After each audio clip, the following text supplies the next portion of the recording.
ತಮ್ಮೆಲ್ಲರಿಗೂ ಪ್ರಭು ಯೇಸು ಕ್ರಿಸ್ತರ ನಾಮದಲ್ಲಿ ಮುಂಜಾನೆಯ ವಂದನೆಗಳು. உங்கள் எல்லாருக்கும் ஆண்டவராக இயேசு கிறிஸ்துவ நாமத்திலே இந்த காலை நேரத்திலே உங்களை வரவேற்கிறேன்.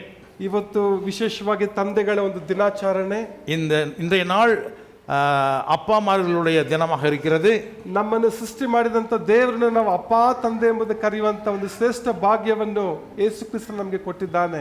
நம்மை உண்டாக்கின தேவனை அப்பா என்று கூப்பிடக்கூடிய ஒரு உரிமையை இயேசு கிறிஸ்து தேவன் நமக்கு கொடுத்திருக்கின்றார். ಈ ಲೋಕದಲ್ಲಿ ಕೆಲವರಿಗೆ, இந்த உலகத்திலே சில பேருக்கு ಇಹಲೋಕದ ತಂದೆ ಇರಬಹುದು, ತಂದೆ ಇಲ್ಲದೆ ಇರಬಹುದು. இந்த உலகத்திலே அவங்களை பெற்றெடுத்த தகப்பனார் இருக்கலாம், இல்லாமலும் இருக்கலாம்.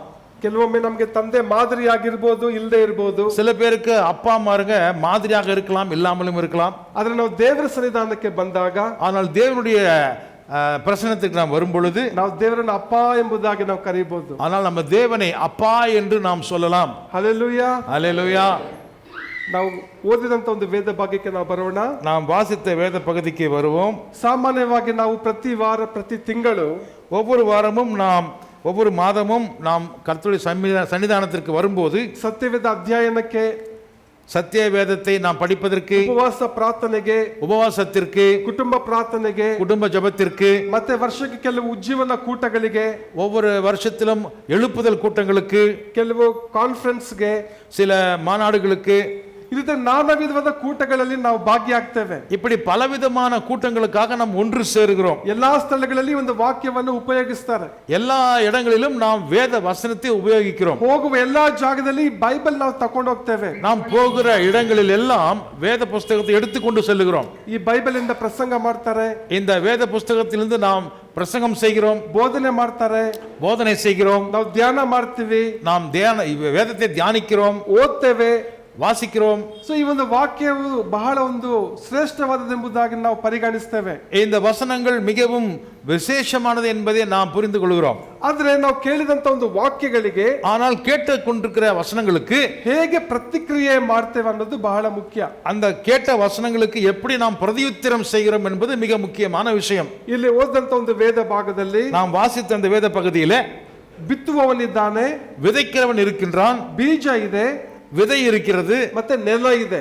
அங்கே நிலமும் இருக்கிறது. ಬಿತ್ತುವವನು ಯಾರಂದ್ರೆ ದೇವರು, விதைக்கிறவன் யார் என்றால் தேவன். ಬೀಜ ಅಂದ್ರೆ ದೇವರ ವಾಕ್ಯ, விதை என்று சொன்னால் அது வேத வசனம். ನೆಲ ಅಂದ್ರೆ ನಮ್ಮ ಒಂದು ಹೃದಯ, அங்கே காணப்படுகிற நிலம் என்று சொல்லப்படுவது நம்முடைய உள்ளம். ಎಲ್ಲರಿಗೂ ದೇವರು ನಮಗೆ ಕಿವಿ ಕೊಟ್ಟಿದ್ದಾರೆ.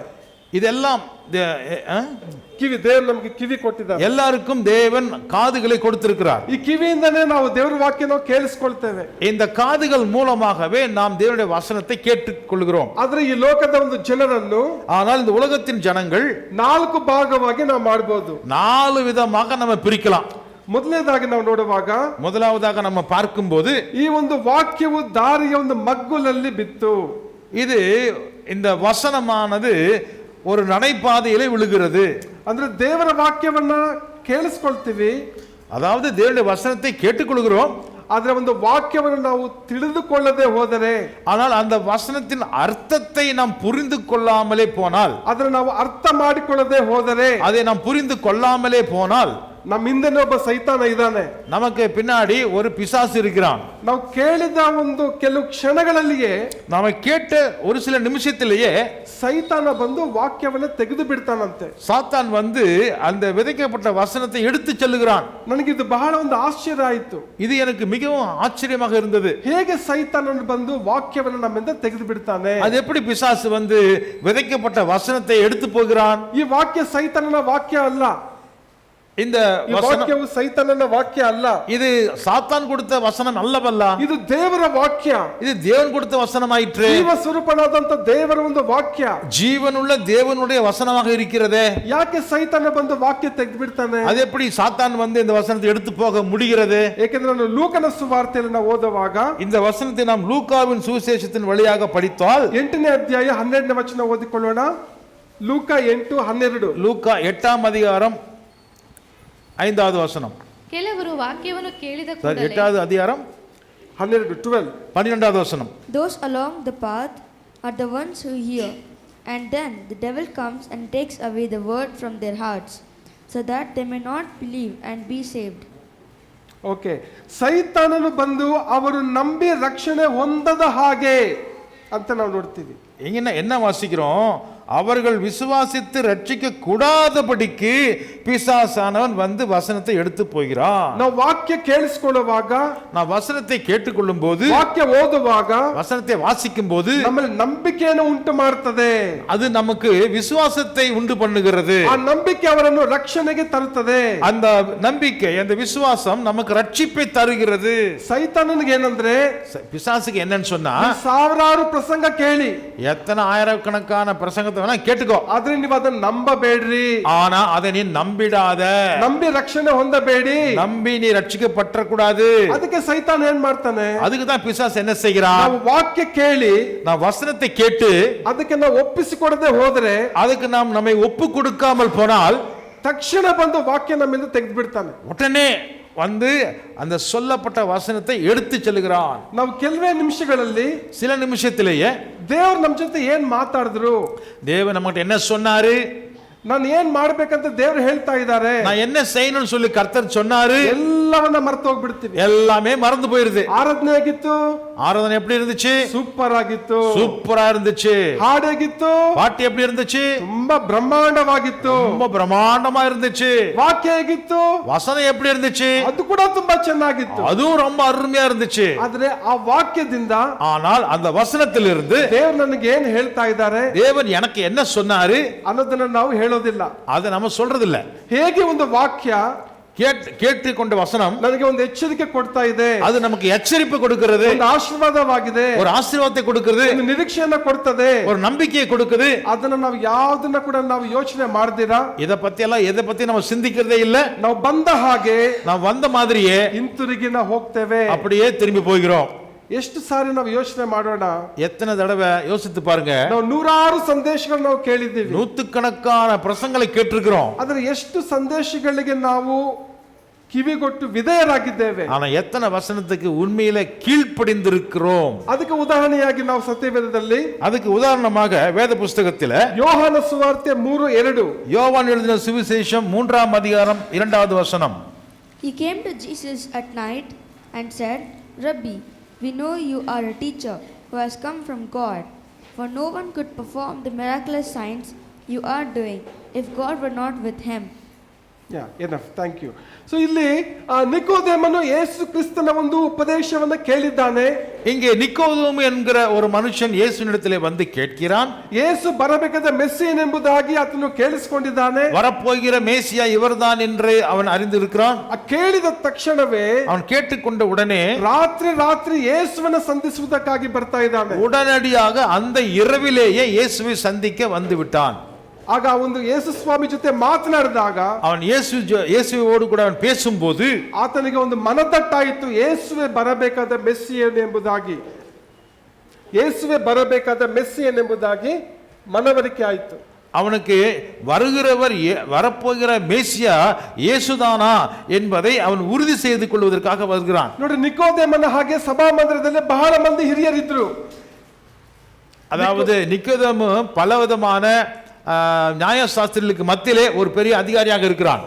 ಫರಿಸಾಯರಿದ್ರು, அவனோடு கூட பரிசேயர்கள் இருக்கிறார்கள், ಸದ್ದುಕಾಯರು ಶಾಸ್ತ್ರಿಗಳಿದ್ರು, சதுசேயர்கள் இருக்கிறாங்க, வேத பண்டிதர்கள் இருக்கிறாங்க, ಧರ್ಮಶಾಸ್ತ್ರವನ್ನು ಉಪದೇಶ ಮಾಡುವಂತವರಿದ್ರು, வேத வசனங்களை உபதேசம் செய்யக்கூடிய வேத பாரகர் இருக்கிறாங்க. ಯೇಸು ಸ್ವಾಮಿ ಸಭಾ ಮಂದಿರದಲ್ಲಿ ಬೋಧನೆ ಮಾಡ್ತಾ ಇದ್ದಾರೆ. இயேசு கிறிஸ்து சபைகள் தேவ ஆலயத்திலே அவர் போதனை செய்கிறார். ಯೆರೂಸಲೇಮ್ ದೇವಾಲಯದಲ್ಲಿ ಬಂದು ಬೋಧನೆ ಮಾಡ್ತಾ ಇದ್ದಾರೆ. ಯೆರೂಸಲೇಮಿல் இருக்கக்கூடிய தேவாலயத்திலே வந்து இயேசு போதனை செய்கிறார். ಸಮುದ್ರ ತೀರದಲ್ಲಿ, சமுத்திரத்தின் கரையிலே, ಪರ್ವತ ಪ್ರಸಂಗದಲ್ಲಿ, மலை பிரசங்கத்திலே ಯೇಸು ಸ್ವಾಮಿ ಬೋಧನೆ ಮಾಡ್ತಾ ಇದ್ದಾರೆ. இயேசு கிறிஸ்து போதனை செய்து கொண்டு தான் இருக்கிறார். ಜನರು ಬರೀ ಕೇಳಿಸಿಕೊಂಡ್ರೆ ಹೊರತು ಯೇಸುವಲ್ಲಿ ಅವರು ನಂಬಿಕೆ ಇಟ್ಟಿಲ್ಲ. அநேகர் வந்து இயேசுவினுடைய உபதேசத்தை கேட்டார்களே தவிர அவர் மேலே விசுவாசத்தை வைக்கவில்லை.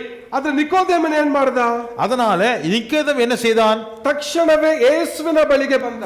உடனடியாக இயேசுவினிடத்திலே வந்து விட்டான். ಯೇಸುವಿನ ಬಗ್ಗೆ ಏನನ್ನು ಕೇಳಿದ್ನೋ, இயேசுவை குறித்து எதெல்லாம் அவன் கேட்டுக்கொண்டானோ ಅದನ್ನ ನಿಜ ಎಂಬುದಾಗಿ ತಿಳಿದುಕೊಳ್ಳುವುದಕ್ಕಾಗಿ, தான் கேள்விப்பட்டது உண்மையா என்பதை அறிந்து கொள்வதற்காக ಯೇಸುವಿನ ಬಳಿಗೆ ಬಂದ.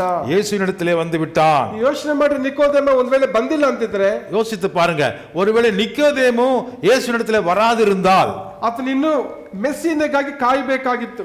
அவன் இன்னும் மேசியாவுக்காக காத்து கொண்டு இருக்க வேண்டியதா இருக்கு. விசிலிங் சவுண்ட் ಬರುತ್ತಪ್ಪ, ಸ್ವಲ್ಪ ಕಡಿಮೆ ಮಾಡಿ, ಬೇಸ್ ಕಡಿಮೆ ಮಾಡು. ಅದೇ ಎರಡನೇದಾಗಿ ಅಪೊಸ್ತಲರ ಕೃತ್ಯಗಳು 8:31. அடுத்தபடியாக ಅಪೊಸ್ತಲರ ಕೃತ್ಯಗಳು அப்போஸ்தலர் நடபடிகள் 8ನೇ ಅಧ್ಯಾಯ 8ஆம் அதிகாரம் 31ನೇ ವಚನ. 31வது வசனம். 8:31 அப்போஸ்தலர் நடபடிகள். When he saw this, he was ಯಾರಾದರೂ ನನಗೆ ಅರ್ಥ ತಿಳಿಸಿಕೊಟ್ಟ ಹೊರತು ಅದು ನನಗೆ ಹೇಗೆ ತಿಳಿದಿತ್ತು ಎಂದು ಹೇಳಿ, ನೀನು ರಥವನ್ನು ಹತ್ತಿ ನನ್ನ ಬಳಿಯಲ್ಲಿ ಕೂತುಕೋ ಎಂಬುದಾಗಿ ಫಿಲಿಪ್ಪನನ್ನು ಕೇಳಿಕೊಂಡನು. ಇಲ್ಲಿ ಒಬ್ಬ ಕಂಚುಕಿ ಯೆರೂಸಲೇಮ್ ದೇವಾಲಯದಲ್ಲಿ ಆರಾಧನೆ ಮಾಡಿ ಹಿಂತಿರುಗಿ ಹೋಗ್ತಾ ಇದ್ದಾನೆ. இங்கு பார்க்கும் பொழுது ஒரு வெளிநாட்டு மந்திரி ஒருவன் எருசலேமுக்கு வந்து கர்த்தருடைய ஆலயத்திற்கு வந்த பிறகு அவன் திரும்பி செல்லுகின்றான் தன்னுடைய ஊருக்கு. ಆತನು ಯೆಶಾಯನ ಬರೆದ ಪ್ರವಾದನ ವಚನವನ್ನು ಸುರುಳಿಯಲ್ಲಿ ಓದ್ತಾ ಇದ್ದಾನೆ. அவன் வந்த நேரத்திலே ஏசாயாவினுடைய தீர்க்கதரிசன புஸ்தகத்தை வாங்கி அதை வாசிக்கிறவனாக காணப்படுகிறான்.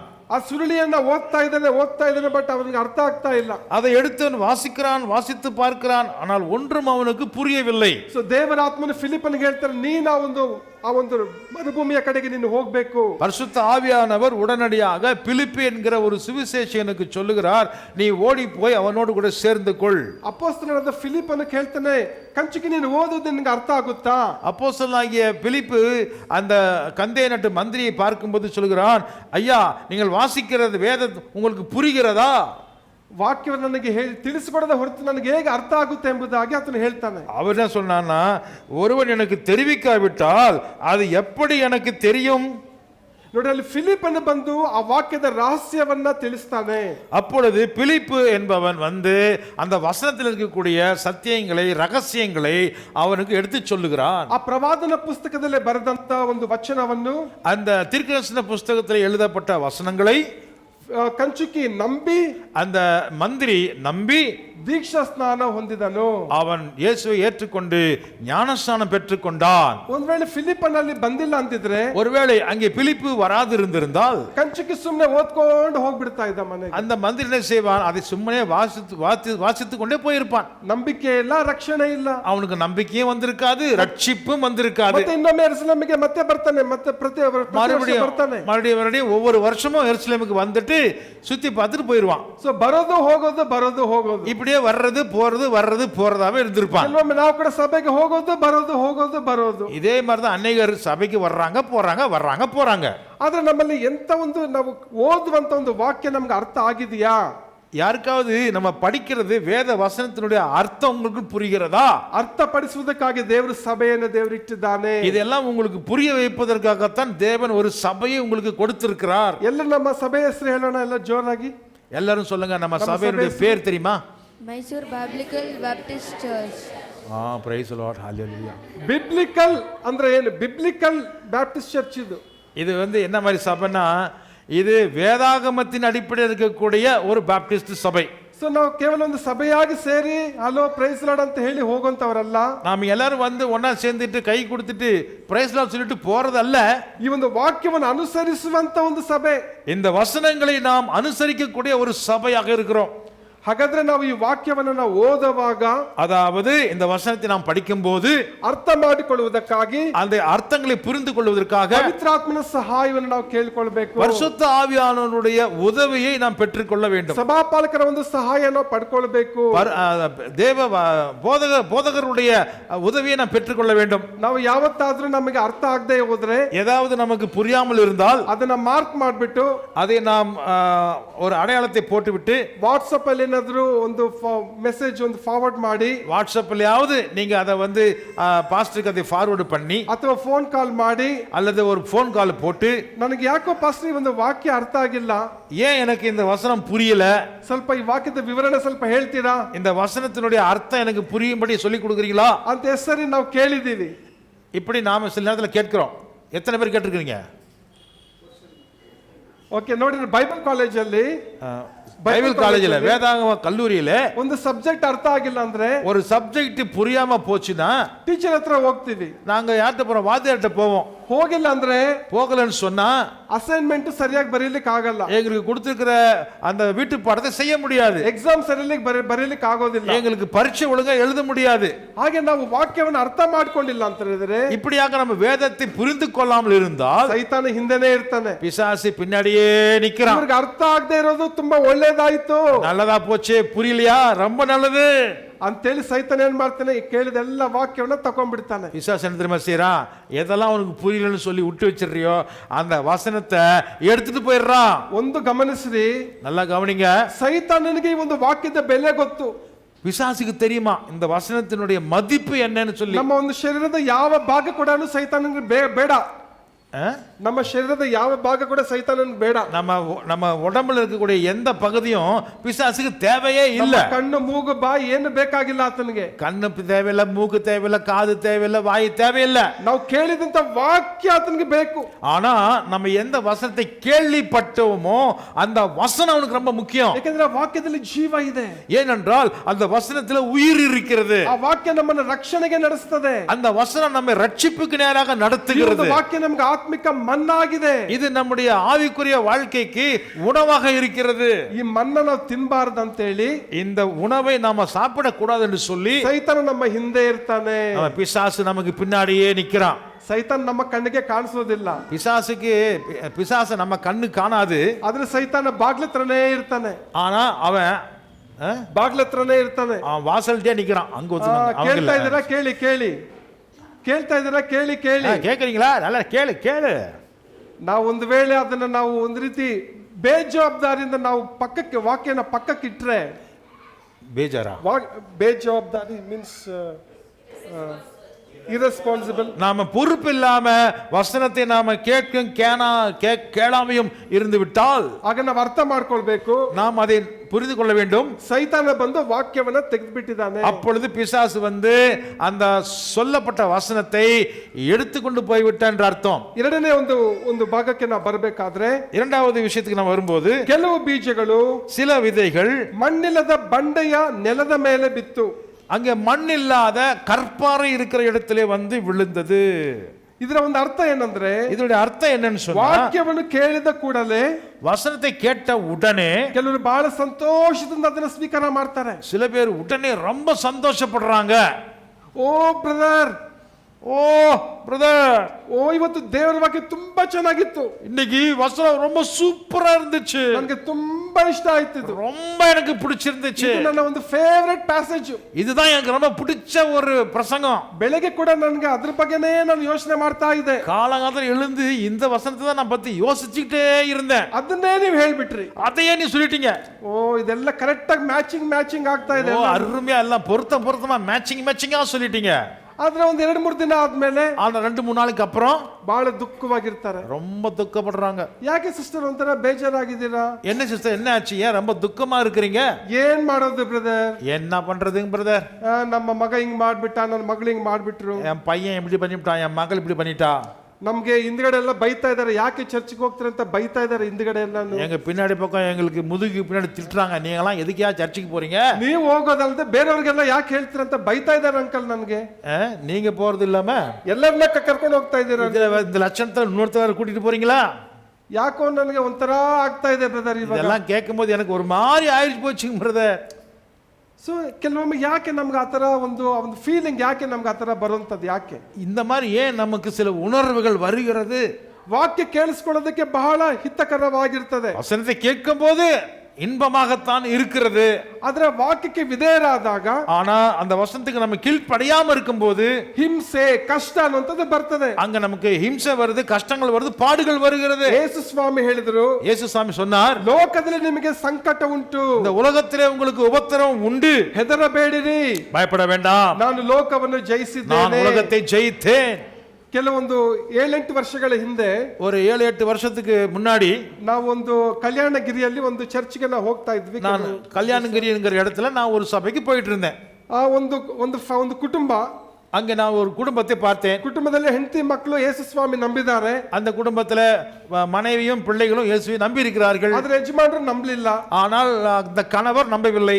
ಸೊ ಚರ್ಚ್ ಪಾಸ್ಟರ್ ಮತ್ತು ನಾವು ಅವರನ್ನ ಫ್ರೀಕ್ವೆಂಟ್ ಆಗಿ ವಿಸಿಟ್ ಮಾಡ್ತಾ ಇದ್ವಿ. அப்பொழுது இந்த சபையினுடைய ஊழியக்காரனும் நாங்களும் தொடர்ந்து நாங்க அந்த குடும்பத்தை சந்தித்துக் கொண்டே இருந்தோம். ನಂತರ ಬ್ರದರ್ ಹೇಳಿದ್ರು, ಸರಿ ಬ್ರದರ್, ನಾನು ಕೂಡ ಯೇಸು ಸ್ವಾಮಿನ ನಂಬ್ತೀನಿ. அதுக்கு பிறகு சொன்னாரு, சரி பிரதர், நான் எப்படியாவது இயேசுவை நம்பிடுறேன், ನನಗೆ ದೀಕ್ಷಾ ಸ್ನಾನ ಕೊಟ್ಬಿಡಿ, எனக்கு நீங்க ஞானஸ்நானம் கொடுத்துருங்க. ನಾನು ಹೇಳಿದೆ ಪಾಸ್ಟರ್ಗೆ, நான் பாஸ்டர் சொன்னேன், ಆತರ ಪಡ್ಬೇಡ್ರಿ ಬ್ಯಾಪ್ಟಿಸಮ್ ಕೊಡ್ಲಿಕ್ಕೆ. அவசரப்படாதீங்க பிரதர், ஞானஸ்நானம் கொடுக்கறதுக்கு அவசரப்படாதீங்க. ಅವ್ರು ಹೇಳಿದ್ರು, ಇಲ್ಲ ಬ್ರದರ್, ಇವರು ಬಹಳ ಇವಾಗ ಬೆಳೆದ್ಬಿಟ್ಟಿದ್ದಾರೆ ದೇವರಲ್ಲಿ. இல்ல பிரதர், இவரு உண்மையிலே ஆண்டவருக்குள்ள வந்துட்டாரு இந்த சகோதரன், ಅವರೆಲ್ಲ ಸರಿಯಾಗಿ ಬಿಟ್ಟಿದ್ದಾರೆ, ಇವಾಗ எல்லாம் சரியா போச்சு பிரதர், ಕೊಟ್ಬಿಡ್ಬೇಕು ಬ್ರದರ್ ಬ್ಯಾಪ್ಟಿಸಮ್. உடனே கொடுத்துட வேண்டியதான். ಸೊ ಅವ್ರಿಗೆ ಬ್ಯಾಪ್ಟಿಸಮ್ ಕೊಟ್ಬಿಟ್ರು. உடனே அவங்க ஞானஸ்நானம் கொடுத்தாச்சு. ಒಂದು 3 ದಿವಸ ಆದ್ಮೇಲೆ ಅವ್ರ ಮನೆಗೆ ಹೋದಾಗ 3 நாள் கழிச்சு அவங்க வீட்டுக்கு போனா ಫುಲ್ಲು ಸ್ನಾನ ಮಾಡ್ಕೊಂಡು ರೆಡಿ ಆಗಿ, நல்லா குளிச்சுட்டு ரெடி ஆகி ಬೈಬಲ್ ತಕೊಂಡು வேதத்தை எடுத்துக்கொண்டு, ಆನಂದ್ ಬ್ರದರ್, ஆனந்த் பிரதர், ನನ್ಗೆ ಇವಾಗ ಎಷ್ಟು ಸಂತೋಷ ಆಗ್ಬಿಟ್ಟಿದೆ ಅಂದ್ರೆ, ಇವಾಗ எனக்கு எவ்வளவு சந்தோஷம் தெரியுமா, ನಾನೀಗ ಬ್ಯಾಪ್ಟಿಸಮ್ ತಗೊಂಡ್ಮೇಲೆ, நான் எனக்கு ஞானஸ்நானம் எடுத்ததுக்கு அப்புறம் ಒಂದು ಹೊಸ ವ್ಯಕ್ತಿ ಆಗ್ಬಿಟ್ಟಿದ್ದೀನಿ. நான் இப்ப புது மனுஷன் ஆயிட்டேன். ನಾನು ಇನ್ನು ಮುಂದೆ ಎವ್ರಿ ಡೇ ಪ್ರತಿದಿನ ವಾಕ್ಯ ಓದ್ತೀನಿ. நான் ஒவ்வொரு நாளும் வேத வசனத்தை நான் வாசிக்கிறேன். ಪ್ರತಿ ಭಾನು ನಾನು ಚರ್ಚಿಗೆ ಬರ್ತೀನಿ. ஒவ்வொரு ஞாயிற்றுக்கிழமை நான் சபைக்கு வருகிறேன். ನನಗೆ ತುಂಬಾ ಸಮಾಧಾನ ಇದೆ ಬ್ರದರ್. எனக்கு ரொம்ப சமாதானம் வந்துருச்சு பிரதர். ಆದ್ರೆ ಒಂದು 2 ತಿಂಗಳಾದ್ಮೇಲೆ, ஆனா 2 நாளுக்கு அப்புறம் ಅವರು ಸಭೆಯಲ್ಲಿ ಇಲ್ಲ, சபையில காணோம், ಹಿಂಜರಿದು ಹೋಗ್ಬಿಟ್ಟಿದ್ದಾರೆ, பின்னாடி பின்வாங்கி போய் விட்டார். ಸೊ ಕೆಲವರು ಅನ್ಕೊಳ್ತಾರೆ, ಈ ಒಂದು ದೀಕ್ಷಾ ಸ್ನಾನದಲ್ಲಿ ಒಂದು ಮ್ಯಾಜಿಕ್ ಇದೆ ಬ್ಯಾಪ್ಟಿಸಮ್ ಅಲ್ಲಿ. சில பேர் நினைக்கிறாங்க ஞானஸ்நானம் எடுக்கிறது ஒரு மேஜிக் மாதிரி, ஒரு ட்ரிக். ಅದನ್ನ ತಗೊಂಡ್ಬಿಟ್ರೆ ನಮಗೆ ಎಲ್ಲ ಪರಲೋಕ ಗ್ಯಾರಂಟಿ. அது மாய சக்தியை போல அந்த ஞானஸ்நானத்தை மட்டும் எடுத்தாச்சுன்னா போதும், பரலோகத்துக்கு நேரா போயிடலாம்.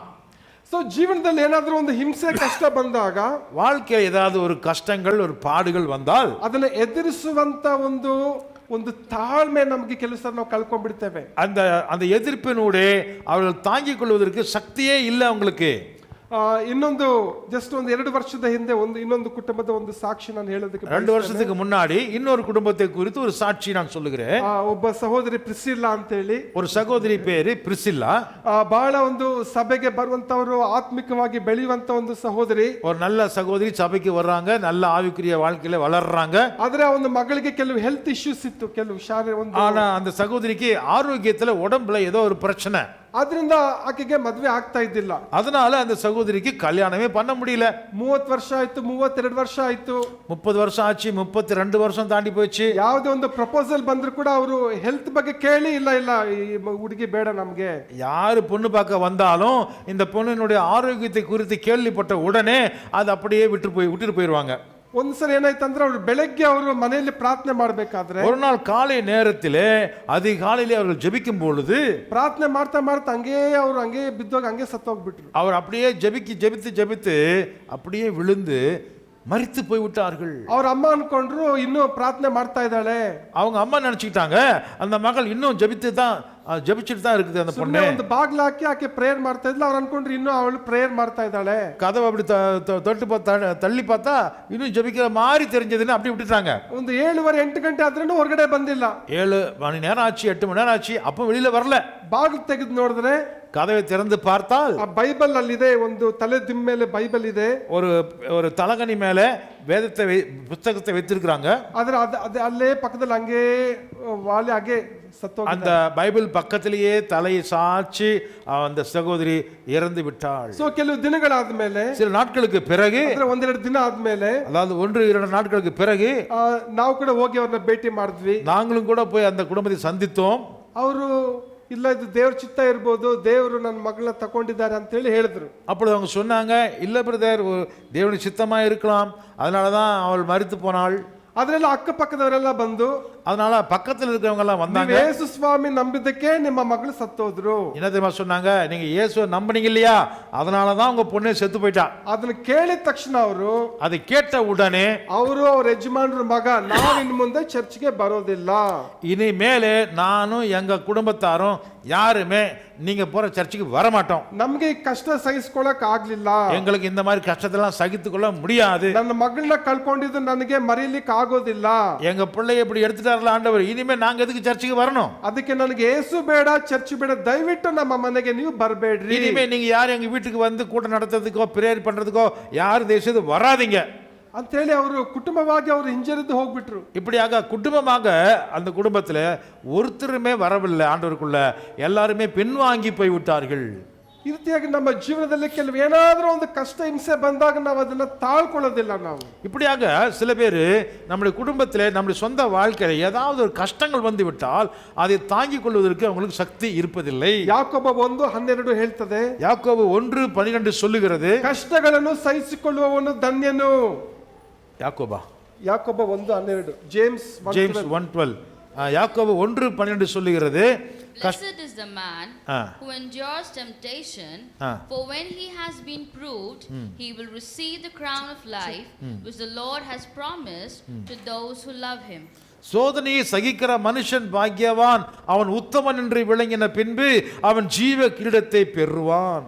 ನಾವು ಇದನ್ನ ಮುಂಜಾನೆ நாம் இந்த காலையில ದೇವರಲ್ಲಿ ಸ್ವಾಮಿ தேவனிடத்திலே, ஆண்டவரே ನಮಗೆ ಬರುವಂತ ಕಷ್ಟಗಳನ್ನು, எங்களுக்கு வருகிற சோதனைகளிலே ಹಿಂಸೆಗಳನ್ನು கஷ்டங்களிலே ತಾಳಿಕೊಳ್ಳುವುದಕ್ಕೆ அதை தாங்கிக் கொள்வதற்கு ನಮಗೆ ಕೃಪೆ ದಯಪಾಲಿಸು, எங்களுக்கு கிருபை தாரும், ಪವಿತ್ರಾತ್ಮನ ಸಹಾಯವನ್ನು ಕೊಡು ಎಂಬುದಾಗಿ பரிசுத்த ஆவியானவருடைய உதவியை எங்களுக்கு தாரும். ಈ ಮುಂಜಾನೆ ನಾವು ಕೇಳ್ಕೊಳ್ಬೇಕಾಗಿದೆ. இந்த காலை நேரத்தில் நம்ம கேட்டுக்கொள்ளுகளா இருக்கிறோம். ಮೂರನೇದಾಗಿ ನಾವು ನೋಡುವಾಗ மூன்றாவதாக நம்ம பார்க்கும்போது ಕೆಲವು ಬೀಜಗಳು ಮುಳ್ಳು ಗಿಡಗಳಲ್ಲಿ ಅವು ಬಿದ್ದವು. சில விதைகள் முள்ளுள்ள இடங்களிலே விழுந்தது.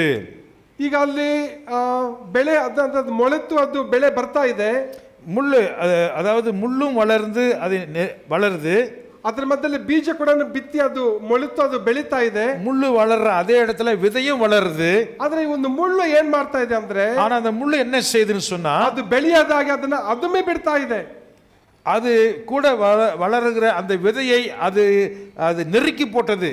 ಈಗ ನಾವು ರೈತರು ಕೂಡ ವ್ಯವಸಾಯ ಮಾಡುವಂತವರು ಕೂಡ விவசாயிகள் தன்னுடைய வேலையை செய்யும் போது ಏನೇ ಒಂದು ಬೀಜ ಬಿತ್ತಿದ ಮೇಲೆ ஒரு விதையை விதைத்த பிறகு ಪ್ರತಿ ಸಾರಿ ಬಂದು ಅದನ್ನ ನೋಡ್ತಾರೆ ಏನಾಗ್ತಾ ಇದೆ, அதை வந்து பார்க்கறாங்க, விதைக்கப்பட்ட விதை என்ன ஆச்சு, ಅದು ಒಣಗೋಗ್ಬಿಟ್ಟಿದ್ಯಾ, அது காஞ்சு போச்சா, ಅದಕ್ಕೆ ಗೊಬ್ಬರ ನೀರು ಹಾಕ್ಬೇಕಾ, அதுக்கு தண்ணி போடணுமா, அதுக்கு உரம் போடணுமா, ಪಕ್ಕದಲ್ಲಿ ಏನಾದ್ರು ಬೇರೆ ಬೇಡವಾದಂತ ಮುಳ್ಳು ಏನಾದ್ರು ಬೇರೆ ಬೆಳೆದಿದೆಯಾ, பக்கத்துல ஏதாவது முள்ளுகளும் சேர்ந்து வளருதா, ಅದನ್ನ ನೋಡಿ ಅದನ್ನ ಶುದ್ಧಿ ಮಾಡಿ ಹೋಗ್ತಾನೆ. அதை பார்த்துட்டு அதை சுத்தம் பண்ணிட்டு போறாங்க. ಆದ್ರೆ ನೋಡಿ ನಮ್ಮ ಜೀವನದಲ್ಲೂ ಕೂಡ ಕೆಲವೊಮ್ಮೆ அதே சமயம் அதே மாதிரி நம்முடைய வாழ்க்கையில கூட ನಾವು ದೇವರಲ್ಲಿ ಬೆಳೀತಾ ಇರ್ತೀವಿ, நாம் தேவனிடத்திலே வளர்ந்து கொண்டிருக்கிறோம், ಬೆಳೀತಾ ಇರ್ತೀವಿ, வளர்ந்து கொண்டிருக்கிறோம். ಆದ್ರೆ ಜೀವನದಲ್ಲಿ ಬರುವಂತ ಒಂದು ಚಿಂತೆ ಅನ್ನುವಂಥದ್ದು ಅಥವಾ ಲೋಕದ ಒಂದು ಕಾರ್ಯಗಳು ಏನ್ ಮಾಡುತ್ತಂದ್ರೆ, ஆனால் உலகத்திலே இருக்கக்கூடிய சில கவலைகள் சில காரியங்கள் நம்மை போட்டு நெருக்கும் போது ದೇವರಲ್ಲಿ ನಾವು ಬೆಳೆಯದ ಹಾಗೆ நாம் தேவனுக்குள்ளாக வளராதபடிக்கு ಅದು ನಮ್ಮನ್ನ ಅದುಮಿ ಬಿಡ್ತದಂತೆ. அது நம்மை அமுக்கி வைக்கிறது. ಅದರಲ್ಲಿ ಒಂದು ಮುಳ್ಳು ಯಾವ್ದಂತ ಹೇಳಿದ್ರೆ, அதுல ஒரு முள்ளு என்னன்னு சொன்னா ಚಿಂತೆ. கவலை. ಚಿಂತೆ ಕೂಡ ಒಂದು ಮುಳ್ಳಂತೆ. அந்த கவலைப்படுறது கூட நம்மை நெருக்குகிற குத்துகிற ஒரு முள். ಕೆಲವೊಮ್ಮೆ ಕೆಲವರಿಗೆ ನಿದ್ರೆ ಬರಲ್ಲ, சில பேருக்கு தூக்கமே வர்றதில்ல, ಯಾವುದೋ ಒಂದು ವಿಚಾರದಲ್ಲಿ ನಾವು ಚಿಂತೆ ಮಾಡ್ತಾ ಇರ್ತೀವಿ. ஏதோ ஒரு விஷயத்தில் நமக்கு கவலை வந்துருது.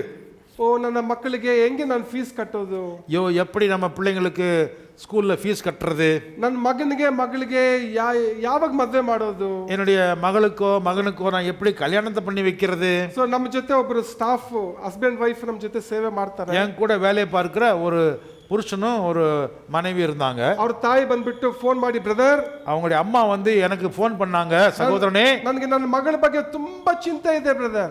பிரதர், என்னுடைய மகளை பத்தி நான் ரொம்ப கவலைப்படுறேன். ಯಾಕಂದ್ರೆ ನನ್ನ ಮಗಳಿಗೆ ಮಕ್ಕಳು ಆಗ್ತಾ ಇಲ್ಲ.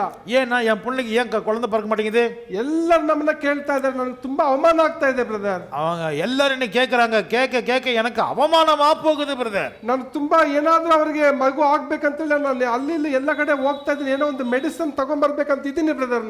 நான் எப்படியாவது அந்த என் மகளுக்கு குழந்தை பிறக்கணுங்கிறதுக்காக நான் பல இடங்களுக்கு போய் மருந்து வாங்கிட்டு வந்து கொடுக்குறேன். ಸೊ ನಾವು ಎಷ್ಟೋ ಸಾರಿ ದೇವರ ವಿಚಾರದಲ್ಲಿ ದೇವರಿಗೆ ನಾವು ಪ್ರಥಮ ಸ್ಥಾನ ನಾವು ಕೊಡ್ತೀರಾ. இப்படியாக நாம் தேவனுக்கு முதலாவது இடத்தை கொடுக்கிறதற்கு பதிலாக ನಾವು ಎಲ್ಲರ ಮುಂದೆ ಚೆನ್ನಾಗಿ ಕಾಣಿಸ್ಬೇಕು, எல்லாத்துக்கும் முன்னாடி நம்ம நன்றாக காண்பித்துக் கொள்ள வேண்டும். ಎಲ್ಲ ಇರೋ ರೀತಿ ನಾವು ಕಾಣಿಸ್ಬೇಕು. எல்லா விதத்திலும் நாம சிறப்பாக காட்டுக்கணும். ಆದ್ರೆ ನಾವು ದೇವರ ದೃಷ್ಟಿಯಲ್ಲಿ ಹೇಗೆ ನಾವು ಕಾಣಿಸ್ತೇವೆ? ஆனால் தேவனுடைய பார்வையிலே நாம் எப்படி இருக்கிறோம்? ದೇವರು ನಮ್ಮನ್ನ ಹೇಗೆ ನೋಡ್ತಾರೆ? தேவன் நம்மை எப்படி பார்க்கிறார்? ನೋಡ್ರಿ, ಮನುಷ್ಯ ಬಂದು ನಮ್ಮ ಡ್ರೆಸ್ ಅಪ್ ನೋಡ್ತಾರೆ, மனுஷன் வந்து நம்ம போடுற உடையை தான் பார்க்கிறான். ನಮ್ಮ ಬಟ್ಟೆ, ನಮ್ಮ ಒಂದು ಹಣ, ನಮ್ಮ ಕೆಲಸ ನೋಡ್ತಾರೆ. நம்ம போடுற ட்ரெஸ்ஸை பார்க்கறான், நம்ம வேலை பார்க்கறத பார்க்கறான், நம்ம போறத வர்றத கவனிக்கிறான். ಆದ್ರೆ ದೇವರು ನಮ್ಮ ಹೃದಯವನ್ನು ನೋಡ್ತಾನೆ. ஆனால் தேவன் நம்முடைய இருதயத்தை பார்க்கிறார். ನಾವು ನೋಡುವಾಗ ನಾವು ದೇವರಲ್ಲಿ ಬೆಳೀತಾ ಇದೀವಾ ಇಲ್ವಾ ಅಂತ ಹೇಳಿ ದೇವರನ್ನ ಅದನ್ನ ನೋಡುವವನಾಗಿದ್ದಾನೆ. நாம் தேவனுக்குள்ளே வளர்கிறோமா இல்லையா என்பதை அவர் பார்த்து கொண்டே இருக்கிறார். ಆದ್ರಿಂದ ಈ ಒಂದು ಲೋಕದ ಅನೇಕ ಚಿಂತೆ, அதனால இந்த உலகத்திலே அநேக கவலைகள் ಅದು ಮುಳ್ಳಿನ ಹಾಗೆ ನಿಮ್ಮ ಜೀವಿತವನ್ನ ಅದುಮಿ ಬಿಡ್ತದೆ. அது முள்ளை போல நம்மை நெருக்கி போடுகிறது. ಆದ್ರಿಂದ ಈ ಒಂದು ಮುಂಜಾನೆ ವೇಳೆಯಲ್ಲಿ, எனவே இந்த காலை வேளையிலே ನಮ್ಮ ಎಲ್ಲಾ ಚಿಂತಾ ಭಾರಗಳನ್ನು, நம்முடைய எல்லா கவலைகளையும் நம்முடைய பாரங்களையும் ದೇವರ ಮುಂದೆ ನಾವು ತೆಗೆದುಕೊಂಡು ಬರೋಣ.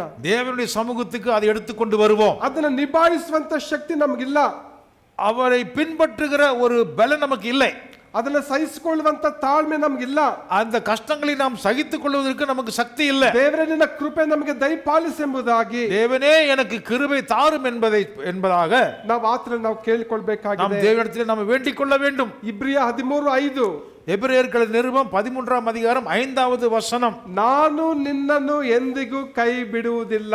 நான் என்றென்றைக்கும் உன்னை கைவிடுவதே இல்லை. ಎಲ್ಲ ಒಂದು ಬೆರಳು ತೋರಿಸ್ರಿ, ಎಲ್ಲರೂ ಒಂದು 5 ಫಿಂಗರ್ಸ್ ತೋರಿಸಿ. எல்லாரும் 5 விரல்களை காட்டுங்க. ಇಂಗ್ಲಿಷ್ ಅಲ್ಲಿ ಹೇಳ್ಬೋದು, ಕನ್ನಡದಲ್ಲಿ ಕೂಡ ಹೇಳ್ಬೋದು. கன்னடத்தில் சொல்லலாம், கன்னಡ ಇಂಗ್ಲಿಷ್ சொல்லலாம், தமிழ்ல சொல்லலாம். ನಾನು ನಿನ್ನನ್ನು ಎಂದಿಗೂ ಕೈ ಬಿಡುವುದಿಲ್ಲ. ಇದನ್ನ ಹೇಳಿದ್ ಯಾರು? இது சொன்னது யாரு? ಮುಖ್ಯಮಂತ್ರಿ ಹೇಳಿದ್ರ ನಿಮಗೆ? முதலமைச்சர் சொன்னாரா? ಯೇಸು ಸ್ವಾಮಿ ನಮಗೆ ಹೇಳಿದ್ದಾರೆ.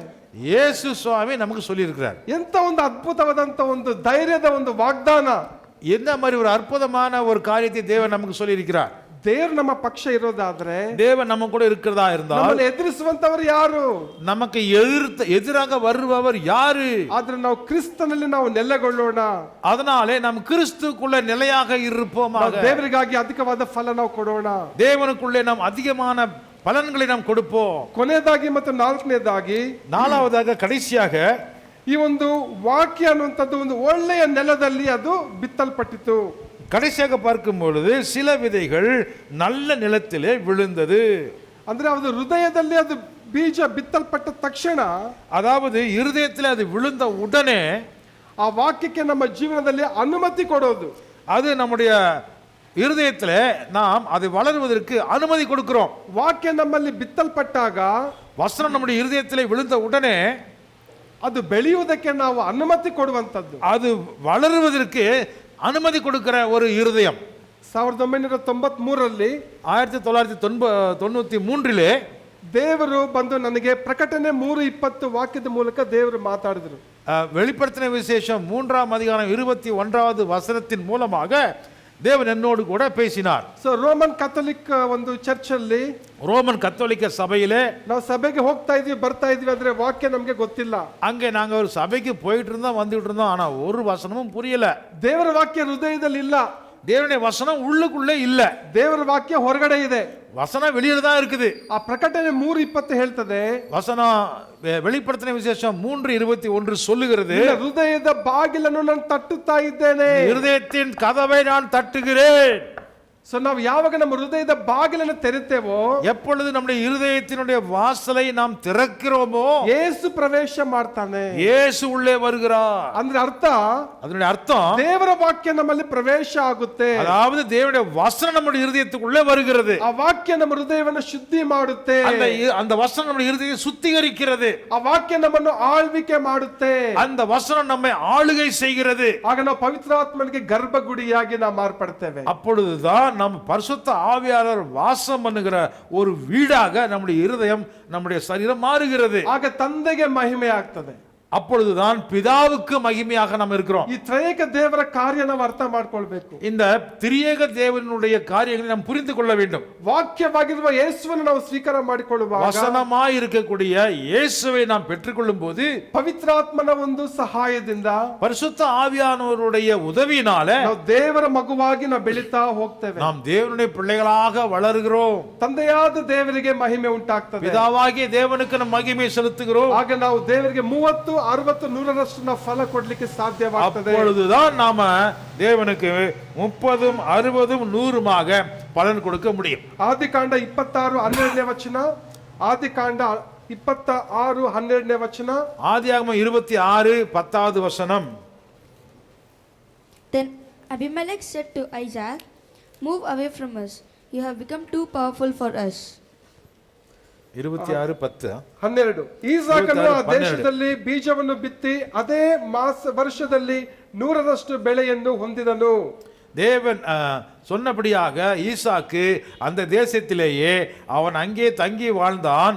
அவன் விதைத்த விதைகள் 1க்கு 100 மடங்கு பலன் கொடுத்து அவன் எல்லாவற்றிலும் விருத்தி அடைந்தான். ಎಲ್ಲಿ ಬಾವಿಗಳನ್ನು ತೋಡಿದ್ನೋ, எங்கே போய் அவன் கிணறுகளை துறவுகளை தோண்டுகிறானோ, ಸಮೃದ್ಧಿಯಾದಂತ ಒಂದು ನೀರು, அங்கே ಸಮೃದ್ಧಿயான பெருக்கமான நீர் அவனுக்கு கிடைக்கிறது.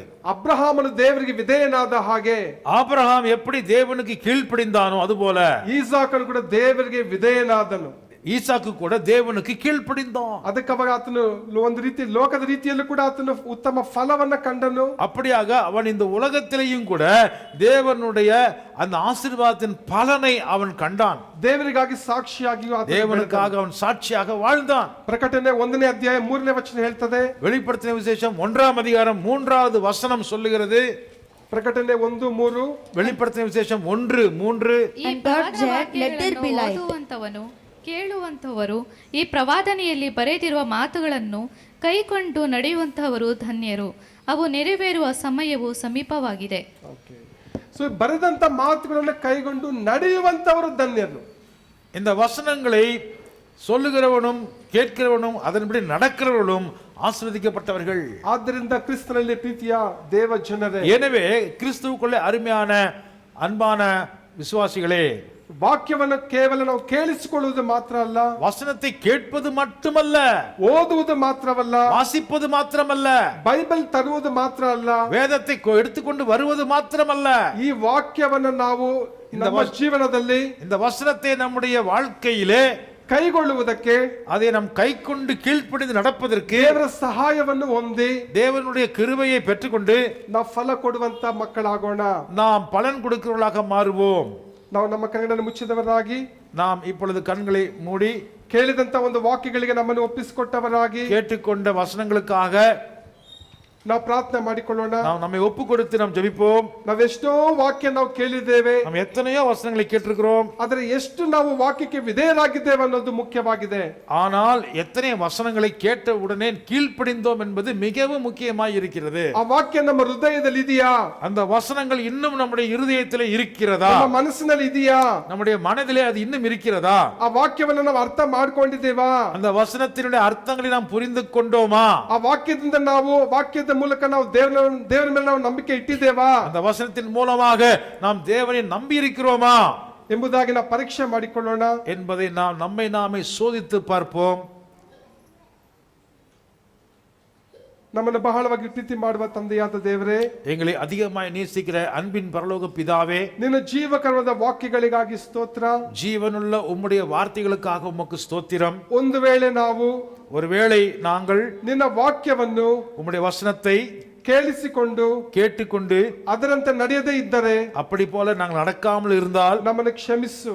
எங்களை மன்னியும். ನಿನ್ನ ವಾಕ್ಯಕ್ಕೆ ವಿಧೇಯರಾಗಲು, உம்முடைய வசனத்திற்கு கீழ்ப்படிய, ವಾಕ್ಯದಂತೆ ನಡೆಯಲು, உம்முடைய வசனத்தின்படி நடக்க ನಮಗೆ ಬೇಕಾದ எங்களுக்கு தேவையான ಕೃಪೆಯನ್ನು ದಯಪಾಲಿಸು. கிருபையை தாரும். ಪ್ರಾರ್ಥನೆ ಕೇಳಿದಕ್ಕಾಗಿ ಸ್ತೋತ್ರ. ஜெபத்தை கேட்பதற்காக நன்றி. ಯೇಸುವಿನ ನಾಮದಲ್ಲಿ ಬೇಡುತ್ತೇವೆ ತಂದೆಯೇ. இயேசு கிறிஸ்துவின் மூலமாய் ஜெபிக்கும் நல்ல பிதாவே. ಆಮೆನ್. ஆமென்.